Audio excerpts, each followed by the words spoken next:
તો આજના દિવસે સેન્સેક્સની એક્સપાયરી હતી અને સેન્સેક્સની એક્સપાયરીના દિવસે બજારમાં એક મોટો ઘટાડો આવ્યો છે. ખાસ કરીને ટ્રમ્પ દ્વારા એવા સંકેત આપવામાં આવ્યા કે રશિયાથી ઓઇલ ખરીદતા દેશો પર એક 5 ગણો ટેરિફ કદાચ લગાડવામાં આવે, 500% સુધીનો ટેરિફ લગાડવામાં આવે. એની અસર આજે થોડીક બજારની અંદર તમને જોવા મળી અને આજે જુઓ બજારે તેના દરેક મહત્ત્વના સપોર્ટ તોડ્યા. 26,100નો સપોર્ટ તોડ્યો, ત્યારબાદ 26,000 અને 25,900ની નીચે આજે બજાર આપણને બંધ થતું જોવા મળ્યું છે. ખાસ કરીને 1%નો ઘટાડો તમને નિફ્ટીની અંદર આવ્યો. સેન્સેક્સમાં પણ ઓલમોસ્ટ 700 પોઈન્ટનો ઘટાડો આજના દિવસે આપણને જોવા મળ્યો. નિફ્ટી બેંક કે જે રિલેટિવલી થોડોક મજબૂત દેખાતો હતો ત્યાં આગળ પણ આજે ઘટાડો આવ્યો છે, પરંતુ ઘટાડો એટલો સિવિયર નથી. અહીંયા 59,500ના એક મહત્ત્વના લેવલ છે કે જેને જાળવી રાખવામાં નિફ્ટી બેંક સફળ રહ્યું છે.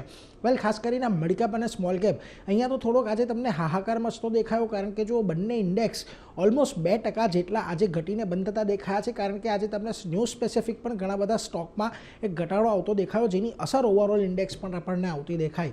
સેક્ટર્સની વાત કરી લઈએ તો આજે તમામ સેક્ટર્સ તમને લાલ નિશાનની અંદર જ બંધ થતા દેખાયા છે, પરંતુ ટોપ સેક્ટર્સ કે જેની અંદર ઘટાડો રહ્યો એમાં મેટલ સેક્ટર હતું, 3.5%નો ઘટાડો આવ્યો. આ ઉપરાંત એનર્જી, ઓઇલ એન્ડ ગેસ, સરકારી કંપનીઓ, આ બધી જગ્યાએ આજે તમને ખાસી એવી વેચવાલી અહીંયાથી જોવા મળી છે. તમે નિફ્ટીના ફ્રન્ટ પરથી પણ ખાસ કરીને જોશો તો હિન્ડાલ્કોના સ્ટોકની અંદર એક મોટો ઘટાડો હતો, ઓલમોસ્ટ 4.5%નો.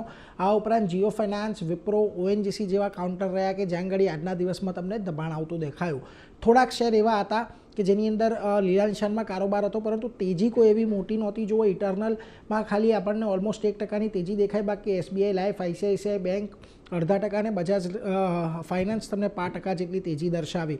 મિડકેપની અંદર આજે બીએચઈએલની અંદર એક મોટો ઘટાડો આવ્યો. દિવસ દરમિયાન અહીંયા તમને 10%ની લોઅર સર્કિટ લાગી, ત્યાંથી એક ઘટાડો આપણને આવતો જોવા મળ્યો, એટલે ખાસો મોટો ઘટાડો અહીંયા રહ્યો. આ ઉપરાંત હિતાચી એનર્જી, નાલ્કો, એનએમડીસી જેવા કાઉન્ટર પણ એક ઘટાડા તરફી આપણને રહેતા જોવા મળ્યા. જ્યાં આગળ થોડી ઘણી તેજી મિડકેપમાં આજના દિવસે જોવા મળી. એમાં જો IDFC First Bank, Dixon Tech, Oberoi Realty અને ઇન્ડસ ટાવરનો સમાવેશ થાય છે.